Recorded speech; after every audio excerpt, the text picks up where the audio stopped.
Welcome, everybody. This is episode 4 of the podcast. We are back, and I'm filming on a Monday morning because I was at the National Brazilian Jiu-Jitsu tournament that happened over here in Melbourne, Australia. I was out supporting my teammates, and hopefully by this time next year, I'll be competing as well. I'm your host, Phu, or Richard Sage, if you know me online on Twitch, and I'm excited to bring you today's episode, which is about how to avoid burnout. So, I found this definition online, and it says burnout is a state of emotional, physical, and mental exhaustion caused by excessive and prolonged stress. It occurs when you feel overwhelmed, emotionally drained, and unable to meet constant demands. So this is a topic that was actually requested by my audience on Twitch. I did a stream yesterday, actually, and I asked my audience, so what topics would you like to hear? And some people wanted to learn about my history with attention deficit hyperactive disorder, ADHD, overcoming depression and anxiety.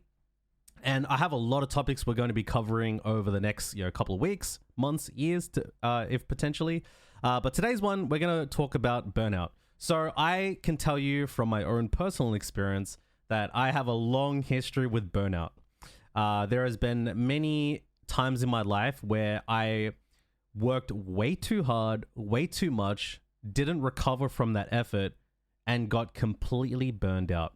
And what resulted in that was I ended up having clinical depression and anxiety, and it almost ruined my life. But luckily, I'm here today. I'm healthy. I'm doing so much better. I'm about to turn 32 years old in a couple of weeks. So I've got a bit of experience now. I'm definitely not as experienced as other people in the world. I'm sure you can find experts out there who can give you much better advice than I can. But I simply just want to share what's worked for me. And hopefully this can provide some perspective and ideas for you to work with. So this is a bit of a side tangent. So I've also been getting really close back with my faith. Now, my goal is not to try and reel you in and be like, all right, it's time for you to become a Christian. But I do want to share that it is important to me. And it may resonate with you, it may not. But I do want to share that with you. And today I wanted to start with just a little quick prayer. So Heavenly Father, for the listeners who are listening to this podcast today, I hope you can guide us to make better decisions, better choices, live the lives that we can, and hopefully make a positive impact on others. So that's just a quick one I want to share with you. And one of the reasons why I believe prayer is important is because, think about this, how often have you gone through a crisis in your life? And what's usually your first instinct? I'm sure a lot of us, even if you don't believe in a higher power or God, but I do. But how many times have you gone to pray for us? Pray for your friends. So I just wanted to put that out there. It may not be your thing, but I am letting you guys know that this is important to me. All right, so let's get back to the original thing, which is how to avoid burnout. So in my life, I experienced tremendously bad burnout, physically, emotionally, to the point where I had clinical depression and anxiety. And I suffered tremendously during that time. And this is what happened. So we're going to rewind back in time to the year 2014 to 2015. I had just done a YouTube series on one of my older channels called The 112 Days of Carnage. What I did was I documented 112 days in a row of my weight loss journey from 76.5 kilos to 70 kilos. And even before that, the 11 months before that, I had dropped weight from over 98 kilos down to 76. And then I documented the next 112 days where I literally made a new vlog every single day, filmed what I ate, how I trained, morning till night, edited videos. This was just as around the time I had graduated from university getting my master's degree. So in that time, I had been, for almost 12 to 16 months, I was dieting, training, I was sleeping 3 to 5 hours a night. I was working a job at a bar at the time that I'd quit. And I was basically in non-stop grind mode. Now, what eventually happened was I did complete my weight cut. I did get down to 70 kilograms. And I'll never, ever forget this. It was day 113. This was around late 2014. I remember one day I was in my old house. I was laying in my single bed. I was watching a Neil deGrasse Tyson video. And it was like a light switch. At the time, I didn't understand what it was. Now, in hindsight, I know exactly what it was. My body and my mind had been pushed far beyond the limit for too long. I had chronic stress, prolonged stress. I was overwhelmed, emotionally drained, And eventually my mind and my body completely gave out. I was laying in bed eating a banh mi roll, Vietnamese banh mi roll, which is a Vietnamese bread roll. And it was like an instant switch. Within an instant, everything felt wrong. I couldn't explain it. I sat there and everything felt wrong. It felt like it was hell on earth. And usually when that happened in the past, I would be fine. I would, go take a nap, eat something, and wake up and I'll feel better. I tried that. I woke up. I felt exactly the same way. Now, this continued all the way into early 2015 when I just landed a new full-time job working as a data manager. And during that time, I was playing professional 8-ball as well. I entered a professional 8-ball league. It was like $1,000 entry, something like that. And I was still in this like work grind set. So when I did get this job, it temporarily relieved my depression and anxiety. Also at the time, I was in a relationship that was very on and off. So I also had a lot of stress from that too. And throughout all 2015, I was working a full-time job, working 9 to 5, Monday to Friday. I was also powerlifting as a hobby, and I was playing pro 8-ball. So the trend I'm trying to emphasize here was I was simply taking on way too much. And by the end of 2015, once again, I was completely depressed, had insane amounts of anxiety, and I was completely burned out. So I learned a lot from that experience. Now, the next part of this is how did I overcome that? So first of all, if you have true clinical depression and anxiety, or you feel that you do, I will make the disclaimer again, like I have in previous episodes, is please seek professional help, because that's what I did. I went and got a referral to see a therapist, and that time that I had with a therapist saved my life. In fact, I've now had therapy twice. I had therapy last year for my ADHD, but that's for another podcast episode.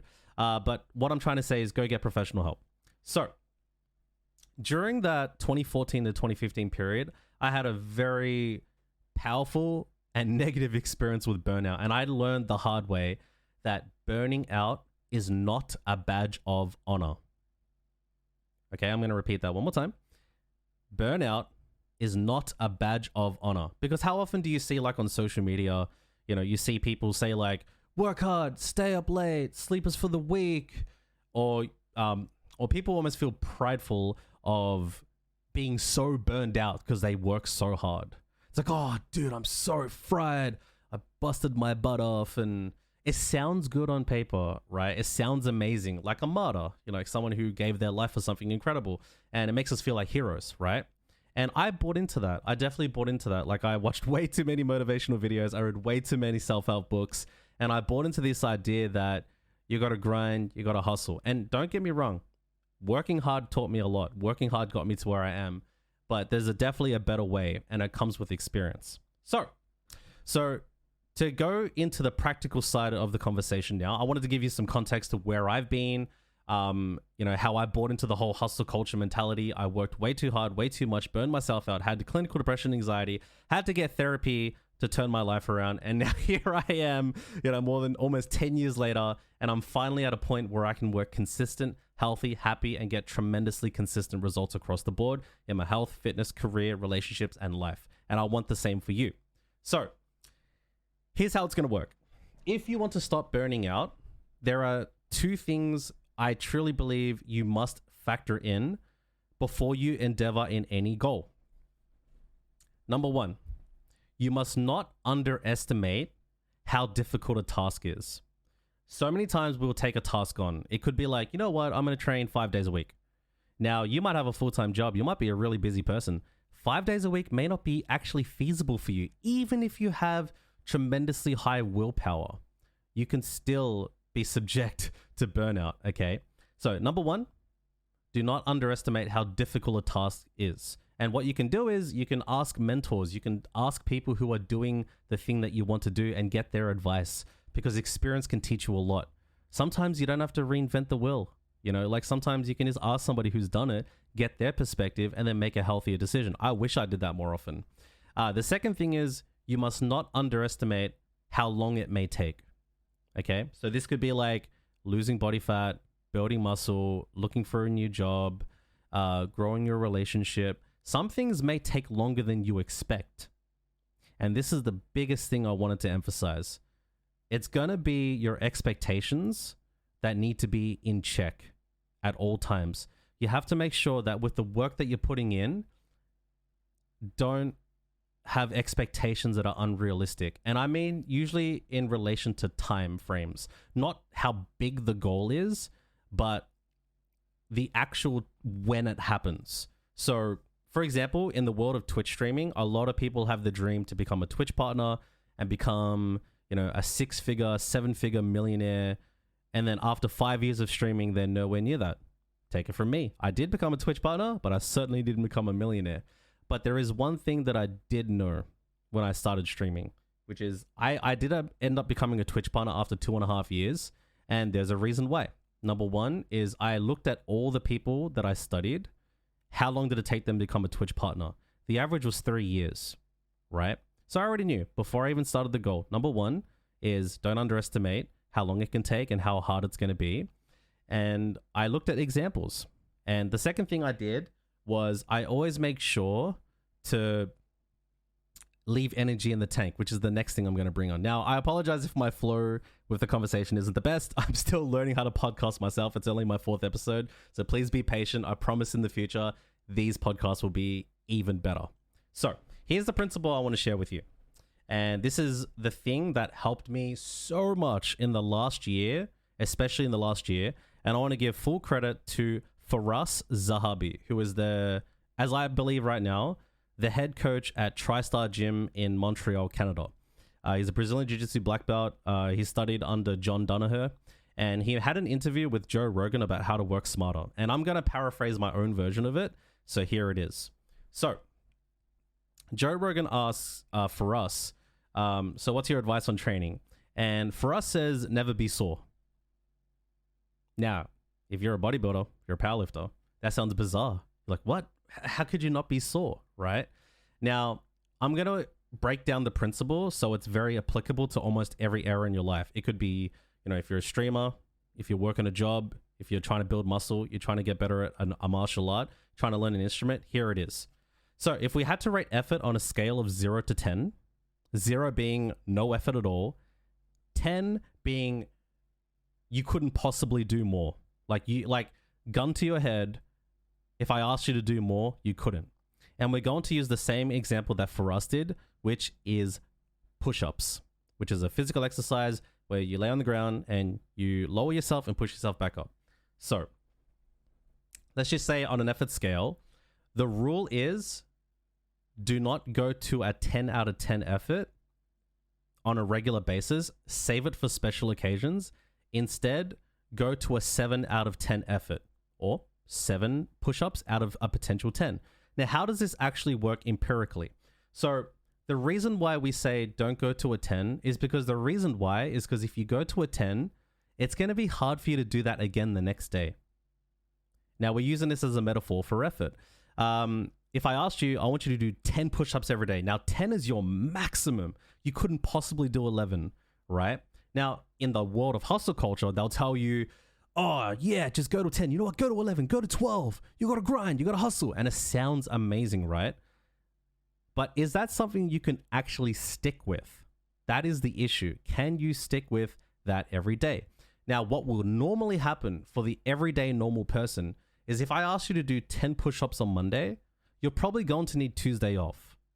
Then you'll do another 10 on Wednesday, right? And then you need Thursday off. And then maybe if I motivate you just hard enough, you might come in on Friday and do another 10 push-ups.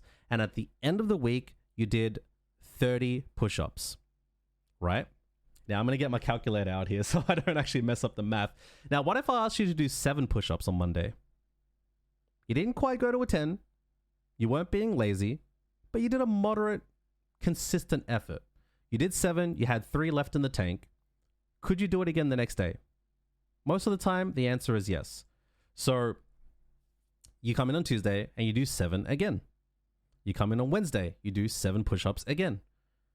On Thursday, you come in and do 7 push-ups again. And then on Friday, you come in and do 7. And sometimes you might even do more because you feel so good. at the end of the week, who did more push-ups? The person that did 10 push-ups 3 days a week, which is 30, or the person who did 7 push-ups a day for 5 days and ended up with 35. So that is the key right there. It's actually about consistency over time instead of individual hard burst amounts of effort. Now, I'm not saying don't ever work hard. I'm not saying don't ever go to a 10 out of 10. The point is, save the 10 out of 10 for very, very special occasions. Now, the reason why we use push-ups as an example is because empirically I can give you some numbers, but you can apply this to almost anything. Like, imagine you were trying to learn an instrument. You know what I mean? You're trying to learn the guitar. Now, if I asked you to practice 5 hours a day, now, during the novelty phase, you might be able to practice a couple of hours a day. But how about after 3 months? What about 6 months? What about 9 months? What about a year? Will you be able to keep up that work ethic for that long? No, I'll ask you to practice 30 minutes a day, 15 minutes a day. It doesn't sound like a lot, right? But the point is, if you learn how to pace yourself in any endeavor that you do, you will be more consistent in the long run. And at the end of the year, you will have done more work in total than if you sporadically worked hard. That's the point. And I've been using this principle so much now in everything that I do. Like, even last year, I overdid the Brazilian Jiu-Jitsu training. I overdid the Muay Thai training. I even overdid streaming sometimes. Nowadays, I've learned how to work smarter. Now, the key here is working smarter, but not a means to avoid working hard. I believe that you should have the capacity to work hard, but don't just work hard for the sake of working hard. Learn how to work smart to get phenomenal results. So that's the other thing I wanted to share. Now, I'm going to give you one more philosophical example so that way you can go about your day. The next thing I want to talk about is the difference between doing important things and urgent things. Now, this one, I won't go too deep into this. I might expand on this on a follow-up episode, but it is very important that you understand there's a difference between doing something productive and being busy. For example, let's say you work in an office and you've been answering emails for 5 hours. Nothing wrong with that, but at the end of the day, did the needle move forward? Was there a change? Was there a genuine result? Versus doing something important, which could be, you needed to make the sales call, right? Now, I just want to give you like a very quick example of this.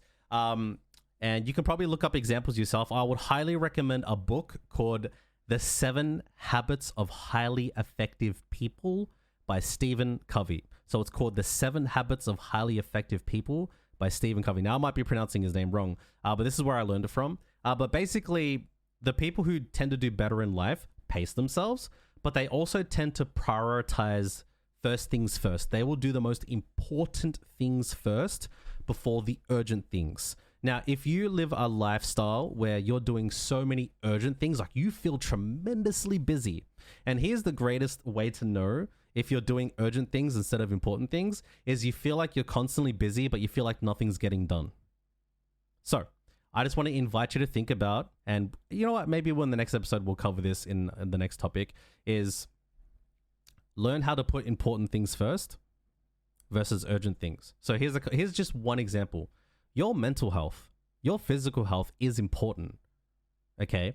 I understand that you may have a lot of obligations to take care of your family, take care of your partner, take care of everybody else. But if you don't take care of yourself, you're not going to be the best version of you that brings value to other people. You will feel like a martyr. Like we said earlier, it's not a badge of honor. I think it's definitely good to make sacrifices and to think about other people. But think about this, the best version of you is better for other people. So I think we'll conclude it there, and I'm going to summarize everything that we talked about for the day.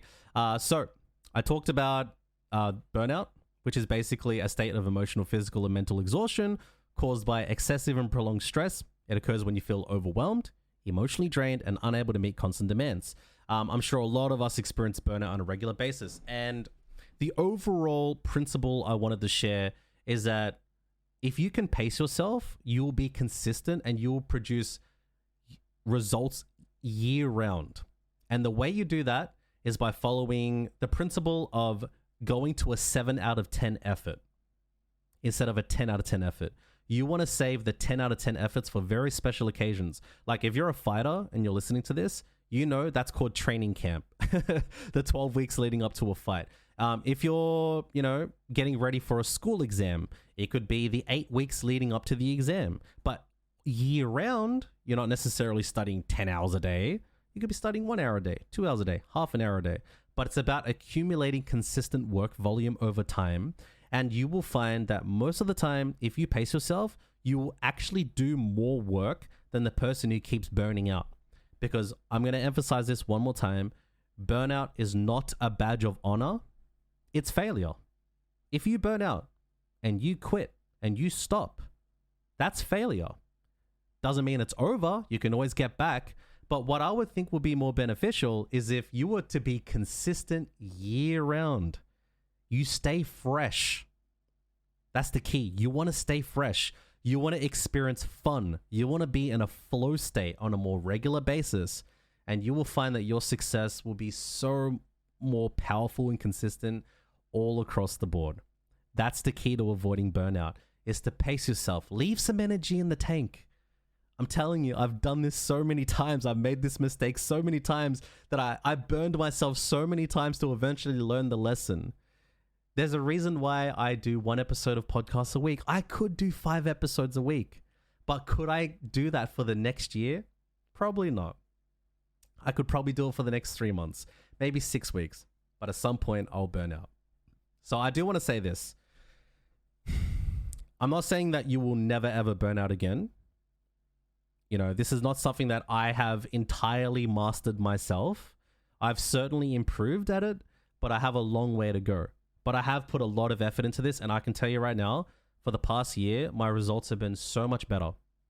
Initially, it may not feel that way. You may feel like you're not working hard enough. But if you can see the macro view, the long-term point of view, that consistency over time beats intensity. Intensity beats you initially. That person who's grinding 10 hours a day will beat you initially. But if they have to keep stopping, if they keep quitting, you're going to catch up to them and you're going to surpass them. And I'm not saying it has to be like this comparison war where you're better than them. No, I'm only giving you an example. In fact, just comparing to yourself. So I'll leave with this. One final thing. Please forgive yourself. Okay, I understand that sometimes we may not feel like we're living up to our full potential. Like, that's just part of life. We're always looking at the next thing. You're not in the shape you want to be. You're not making the money you want to be. You're not feeling the way you want to feel. Please forgive yourself and please treat yourself with kindness. Okay? I'm trying to do this as well. I'm trying to be more kind to myself because sometimes we are our own worst critic. Like, we can treat others with so much kindness and just, good advice. And then when it comes to ourselves, we can struggle with that. So I just want to leave you with this.